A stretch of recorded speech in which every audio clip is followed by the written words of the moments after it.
नमस्कार, Zee news 24 तासमध्ये स्वागत आहे। राजूर येथे अप्पर तहसील कार्यालय सुरू करा या मागणीसाठी अन्नत्याग आंदोलन सुरू।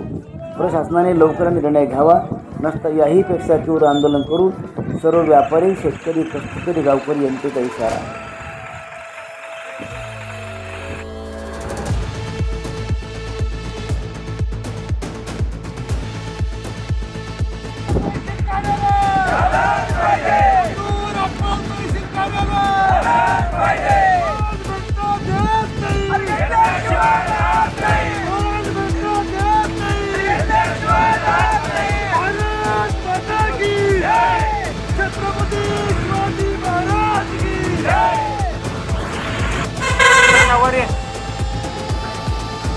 गेल्या 13 वर्षापासून राजूर क्रांती समितीच्या वतीनं राजूर तालुका व्हावा आणि या ठिकाणी तहसील व्हावी यासाठी आंदोलन सुरू होते।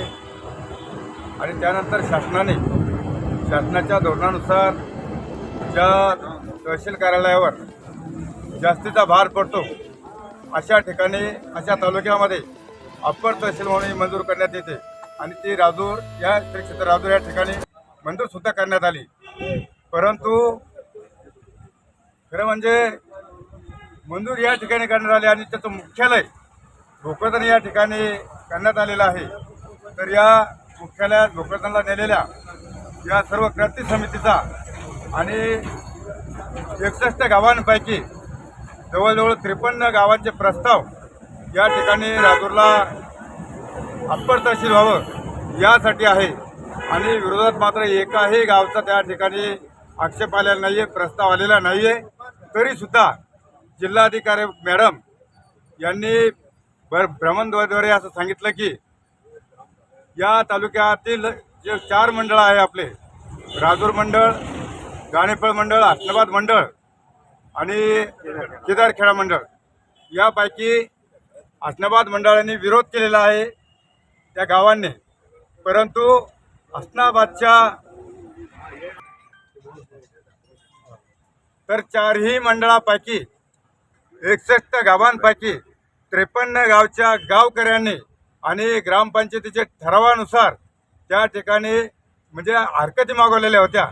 तर तालुका व्हावा आणि राजूर या ठिकाणी अप्पर तहसील व्हावी यासाठी म्हणजे त्याच्या समर्थनार्थ या बाजूने या 53 गावच्या लोकांनी त्या ठिकाणी सह्याची निवेदन दिलेले आहे माननीय एडीएम साहेबांकडे आणि कुठलाही विरोध नाही। जवळजवळ 99% सगळ्या गावांचा या ठिकाणी पाठिंबा आहे। तर हा या ठिकाणी तहसील अप्पर तहसील कार्यालय व्हावं ही सगळ्यांची भावना आहे। ज्या 61 गावाचं अप्पर तहसील शासनाने प्रस्ताव राजूरच्या नावाने जाऊन ऐन वेळेस राजूरला मुख्यालय न करता हे मुख्यालय भोकरदनला हलवलं, याचा जनतेमध्ये, व्यापाऱ्यामध्ये, शेतकऱ्यामध्ये, सर्वसामान्य नागरिकांमध्ये, विद्यार्थ्यांमध्ये प्रचंड असा रोष आहे। तो रोष या ठिकाणी दिसून आला। आमच्या या परिसरातले सगळे नागरिक या ठिकाणी एक बैठक झाली, त्यामध्ये आमचे कैलासराव पुंगळे व विनोद भाऊ पुंगळे यांनी या ठिकाणी उपोषणाचा इशारा दिला आणि ते कालपासून या ठिकाणी उपोषणाला बसले। या ठिकाणी प्रशासनाचा अजूनही कोणत्याही अधिकाऱ्यांनी, मोठ्या अधिकाऱ्यांनी तर दखल घेतली नाही। माननीय जिल्हाधिकाऱ्यांनी आतापर्यंत ह्या गोष्टीची दखल घेऊन काय तो योग्य निर्णय त्याचा खुलासा करायला पाहिजे होता, पण अद्यापही कोणत्या शासन लेवलच्या मोठ्या अधिकाऱ्यांनी या ठिकाणी संपर्क केला नाही। त्यानंतर हे जन आंदोलन फार मोठ्या प्रमाणात उसळणार आहे, याची शासनाने वेळीच दखल घ्यावी व या आंदोलनाला न्याय द्यावा। या ठिकाणी गेल्या 2 दिवसापासून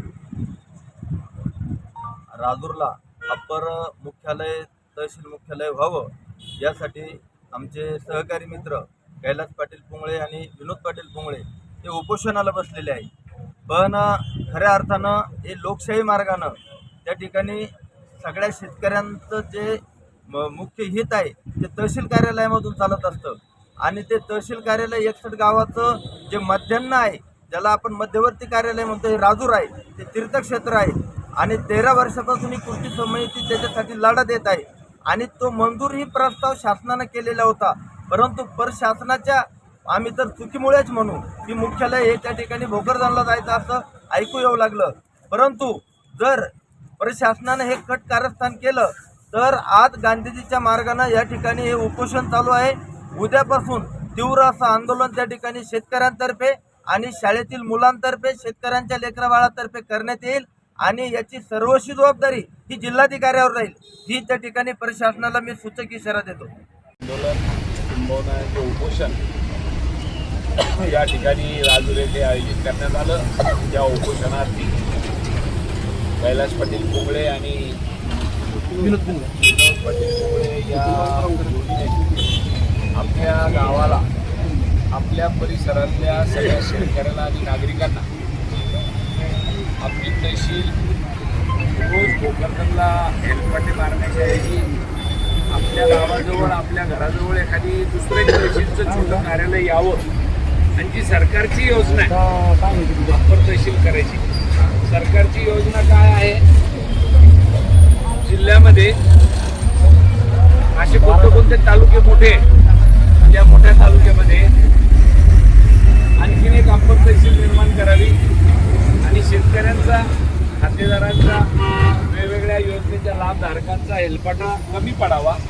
किंबहुना राजूरच्याच नावाने प्रस्ताव गेलेला आहे, राजूरचाच नकाशा त्यांनी केलेला आहे. ते मला एका जणांनी सांगितलं की तुम्हाला माहितीच्या अधिकारामध्ये सगळे कागदपत्रे मिळतील. पण आम्ही काय केलं साहेब, 15 दिवस आम्ही कैलास पाटलांनी फक्त आक्षेप नोंदवण्यावरच लक्ष घातलं आणि आम्ही जवळजवळ 50 ते 60 53 गावचे ठराव गोळा करून आपली बाजू कायदेशीर पक्के करून ठेवलेली आहे. फक्त तिथून पुढे आपल्याला शासनाला प्रेशर आणायचं असेल तर आपल्याला हे जन आंदोलन असो किंवा काही बाकीचे काही मार्ग असतील हे करावंच लागणार आहे. तर आज या ठिकाणी आपण मोठ्या संख्येने आलात आणि आम्हाला पाठिंबा दिला त्याबद्दल तुमचे धन्यवाद.